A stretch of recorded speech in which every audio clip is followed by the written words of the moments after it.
तो देखिए, अब हम उस जगह पे पहुंच चुके हैं और एक हिस्ट्री तो आपने सुनी होगी कि पद्मावती जी का पैलेस, ये महारानी पद्मिनी जी का पैलेस है। और कुछ हिस्ट्री कहती है कि भाई यहाँ से पद्मावती जी का रिफ्लेक्शन बाई मिरर के जरिए जो बताया गया था अलाउद्दीन खिलजी को, तो वो वाली लोकेशन है। अब वो मिरर थे या नहीं थे वो भी मैं क्लियर कर देता हूँ। ये जो पैलेस है सिर्फ और सिर्फ क्या था, ये रेजिडेंसी नहीं है, ये सिर्फ समर पैलेस है। क्योंकि उस समय इलेक्ट्रिसिटी नहीं थी और हर राजा अपनी रानी के लिए एक जल पैलेस बनाता है, लेकिन मेवाड़ के महाराणा रावल रतन सिंह जी ने पद्मावती जी के लिए ये वाला जो पैलेस बनाया। गर्मी के 4 महीने इसमें बिताए जाएंगे, पानी के अंदर है तो ठंडा रहेगा।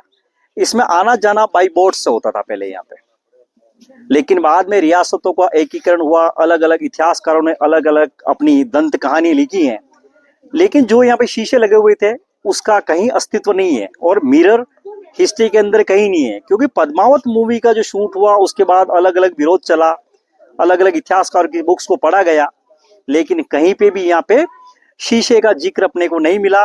तो फिर ये प्रशासन को शीशे यहाँ से हटाने पड़े। ये सिर्फ एक ऐसी कुछ रियासतें थी जो मुगलों के अधीन थी और मेवाड़ को वो हमेशा डाउन करना चाह रहे थे। तो अलग अलग इतिहासकार, कर्नल जेम्स टोड है, अफजल फजल है, तो एक फॉरेनर अपना इंडियन कल्चर क्या जानता है, आपने जैसे बताया उसने लिख दिया। अगर वाकई अपने यहाँ से कोई रिफ्लेक्शन बताते थे, युद्ध नहीं होता और आज चित्तौड़गढ़ जयपुर के टक्कर में खड़ा होता। युद्ध क्या कहाँ से हुआ नहीं बताने भी हुआ, लेकिन जो यहाँ पे शीशे लगे हुए थे, तो अपने राजस्थान के अंदर एक बहुत बड़ी कम्युनिटी है जिसको अपन बोलते हैं गाडुलिया लोहार, जो वेपन बनाने का काम करते हैं। तो उन लोगों ने